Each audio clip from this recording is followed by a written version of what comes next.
Bismillahirrahmanirrahim. Pada pertemuan sekarang saya ingin membahas tentang ucapan Bismillahirrahmanirrahim.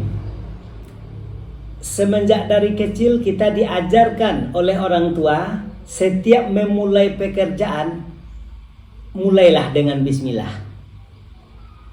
Apapun yang akan kita kerjakan mulailah dengan bismillah. Ini sebenarnya harus kita pelajari. Kenapa orang tua kita, guru-guru kita menganjurkan kita untuk mengucapkan Bismillahirrahmanirrahim sebelum memulai suatu pekerjaan? Ini harus kita dalami. Saya kasih tahu, setiap pekerjaan kita dianjurkan membaca Bismillah. Jadi arti Bismillah itu atau alih bahasa dari bahasa Arab ke bahasa kita, dari bahasa Quran ke bahasa kita, Bismillahirrahmanirrahim. Dengan nama Allah yang Maha Pengasih lagi Maha Penyayang. Alih bahasanya kan seperti itu. Jadi dengan nama Allah di sini, nama Allah yang mana yang dimaksud di dalam kalimat Bismillahirrahmanirrahim itu? Itu dengan nama Allah yang ada pada diri kita. Kita mau bekerja membutuhkan kodrat, membutuhkan tenaga. Tenaga ini milik Allah. Tandanya Allah, tandanya Tuhan berkuasa, qadirun, nama dirinya pada tubuh kita. Kita membutuhkan penglihatan. Tandanya Allah itu ada pada pendengaran kita. Kalau sami'un ya, kalau kita butuh pendengaran, tandanya Allah ada pada pendengaran kita. Sami'un, nama diri Allah pada Tuhan kita. Kalau kita butuh melihat, tandanya Allah yang melihat pada mata kita. Basirun, nama dirinya Tuhan itu pada diri kita. Jadi apapun yang dikerjakan oleh anggota tubuh kita ini, itu semuanya dengan nama Allah.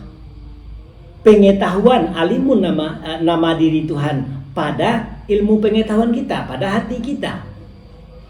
Nah, sebab ilmu itu terletaknya di hati, pada nurani kita, pada hati kita. Jadi 7 sebenarnya nama Tuhan itu yang ada pada diri kita, semuanya kita butuhkan setiap melakukan pekerjaan apa aja itu. Semua pekerjaan.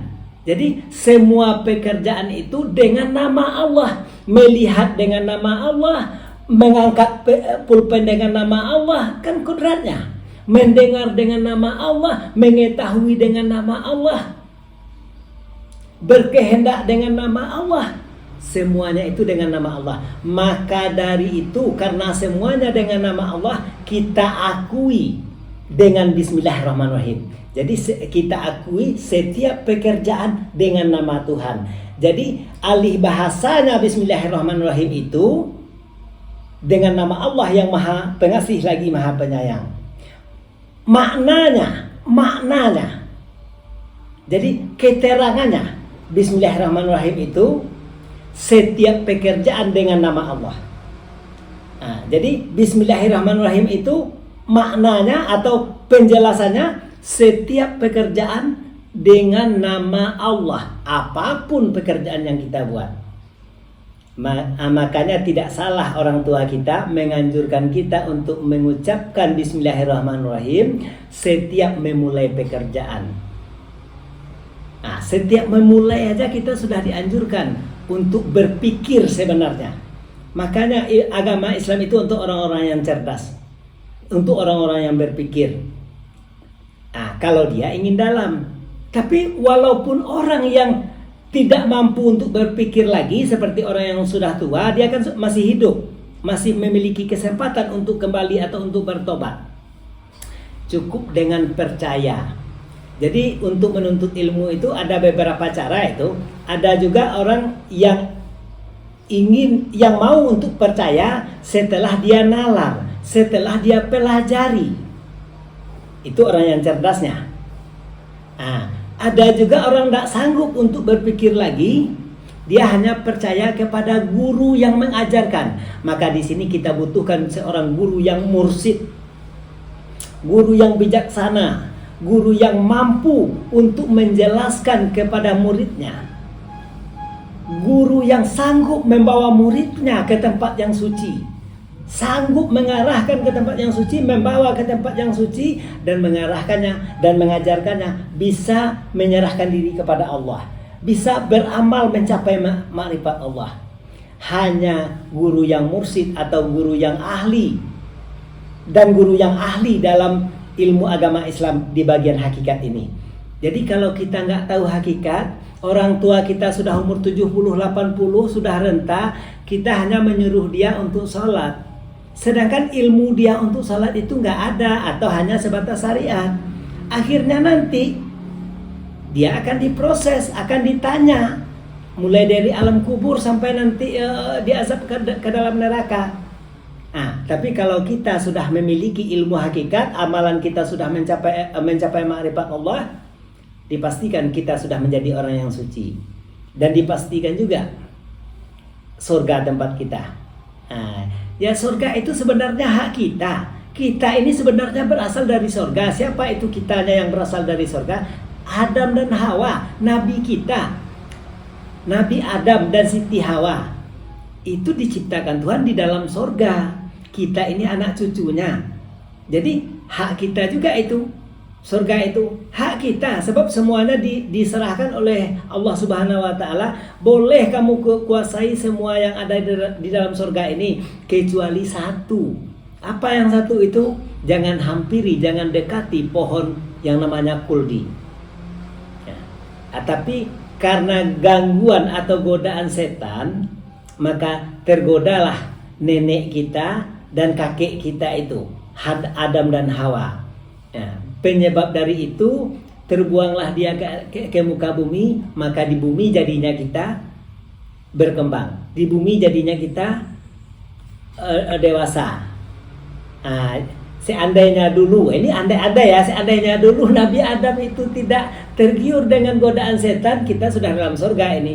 Berarti itu ditaruh sebagai harta ya, atau kalau orang Minang itu pusako. Pusako dari nenek moyang kita. Jadi pusako itu turunnya kepada anak kemenakannya, anak dan kemenakan, berarti semuanya keturunan dia. Jadi kita semua ini nenek kakek kita itu adalah Adam dan Hawa, berarti itu hak kita. Tapi untuk kembali ke situ sekarang punya persyaratan. Kembali pulang ke rumah kita itu ada persyaratan. Persyaratannya masuk ke yang suci, masuk kepada Subhanallah. Sekarang saya siap memandu saudara semuanya. Bagi yang bersungguh-sungguh, insya Allah saya siap. Jangan tanya pendidikan saya kuliah di mana. Yang jelas saya belajar ilmu agama ini dari kecil. Guru saya memang saya belajar itu secara secara kampungan lah, secara di kampung. Tetapi saya punya banyak guru. Guru saya ada yang ahli tasawuf, ada yang ahli hakikat, ada yang ahli akidah. Banyak guru saya itu. Jadi kalau saya tahu tapi saya tanpa sarjana, saya kasih tahu ya, untuk belajar itu atau untuk bertanya itu, tanyakan kepada yang tahu. Bukan harus dia berpangkat tinggi, bukan harus dia sekolah tinggi, tapi kalau dia tidak mengetahui, apa yang akan kita tanyakan? Saya ibaratkan, saya kasih contoh, walaupun keluar di pantatnya, di buntutnya itu walaupun keluar di buntutnya bebek, kalau itu telur gizinya tinggi. Walaupun keluar di mulut raja, kalau itu muntahnya, itu kotor. Jadi bertanya atau menuntut itu dari siapapun. Kita bertanya itu cukup kepada orang yang tahu. Orang yang tahu tempat bertanya. Kira-kira itu penjelasan saya untuk kalimat Bismillahirrahmanirrahim. Assalamualaikum warahmatullahi wabarakatuh.